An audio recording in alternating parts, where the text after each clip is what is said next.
सामने न्यूज चल रही है, खाना खा रहे हैं। अब खाना नहीं खा रहे, न्यूज खा रहे हैं, वो सीरियल खा रहे हैं। तो ध्यान रखना, एक वक्त में एक ही काम हो सकता है, लेकिन नहीं, हम तो इतने कुशल हैं कि हमारा नहीं सब कुछ हो जाता है, हम तो कर लेते हैं, हम तो सब एडजस्ट कर लेते हैं। ये भी सुनना और वो भी, इसकी भी सुनना और उसकी भी। और आपके आजकल तो तुम्हारी आदत पड़ी है, क्योंकि तुम भी तो टीवी लगा करके खाना खाते, इसलिए तुम्हारे बच्चे भी वो गेम खेलते खेलते खाना खाते। कहां से बुद्धि विकसित होगी, कहां से शरीर में तुम्हारा ये अन्न औषधि का काम करेगा? तब ये भूसे का काम करता है। केवल पेट भरने तक इसकी बात रहती है। अन्न को जब प्रसाद समझकर ग्रहण किया जाता, एक एक ग्रास का जब स्वाद लिया जाता है, तब वो पुष्टिकारक होता है। आयुर्वेद तो कहता है एक ग्रास को 32 बार चबाना चाहिए। कितनी बार चबाना चाहिए? आप क्या करते हैं? मुंह में डाला और हिला सीधे भीतर, कि तो मुंह में ही दिखी श्रीमान और कि तो भीतर ही सीधे डायरेक्ट, बीच में कोई संपर्क ही नहीं। तो जरा चबाए, ये औषधि है, अन्न औषधि है। ये कितनी गजब की बात है। गावश्च कृष्ण मुख निर्गत वेणु गीत पीयूष मुत्तवित कर्णपुटे पिबन्त्यः कर्णपुटे पिबन्त्यः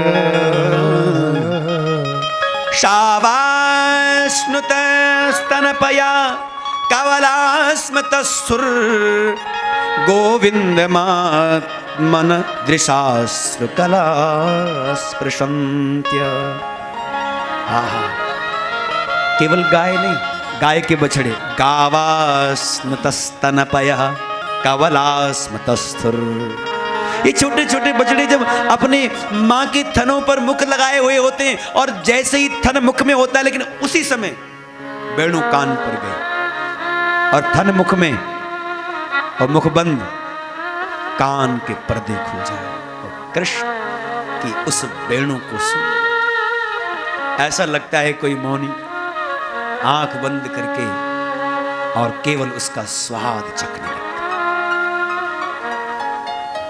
जब आप किसी की बात, कोई बगल में आप भोजन कर रहे हैं और कोई बगल में कोई चर्चा कर रहे, दो जने, तो आप भी क्या करते हैं उस समय? और आपको सुनाई नहीं दे रहा है, तो आप क्या करते हैं? जो चबा रहे होते ना, एक क्षण के लिए चबाना बंद कर देते हैं, और इतना ही नहीं, दूसरे की बातों को सुनने के लिए श्वास भी थोड़ा रोक लेते हैं। रोकते कि नहीं रोकते? क्योंकि श्वास का भी झगड़ा है एक सांस का झगड़ा, क्योंकि वो श्वास भी तो आवाज करती है ना, और वो आवाज भी बाधक है उस बात को सुनने के लिए। सांसों की भी आवाज है और उसकी आवाज भी दूसरों की बात सुनने नहीं देती। फिर पता कैसे चलेगा कि मेरे बारे में क्या बात हो रही है? इसीलिए गोपियों ने भी ये अनुभव किया कि इन्होंने, इन सारे जीवों ने भी, ये जो सारे दीवाने हुए हैं कृष्ण के वेणु के, उन्होंने भी चबाना बंद कर दिया, श्वास तक रोक दिया है कि सुने, कहीं कुछ चूक न जाए, कहीं कोई शब्द रह न जाए, कहीं कुछ बात रह न जाए, कहीं कुछ रस रह न जाए। इसलिए कान बिल्कुल लगा दिए। अद्भुत है ना ये लीला। ये सिखा रहे हैं, गावा शावाश्नुतस्तनपयः कवलास्मतस्थुर।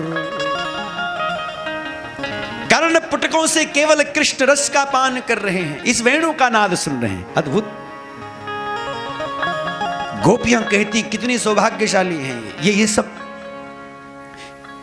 और जैसे ही भगवान की वेणु बजती है तो देखो ना, यमुना जी में तो बाढ़ आ जाती।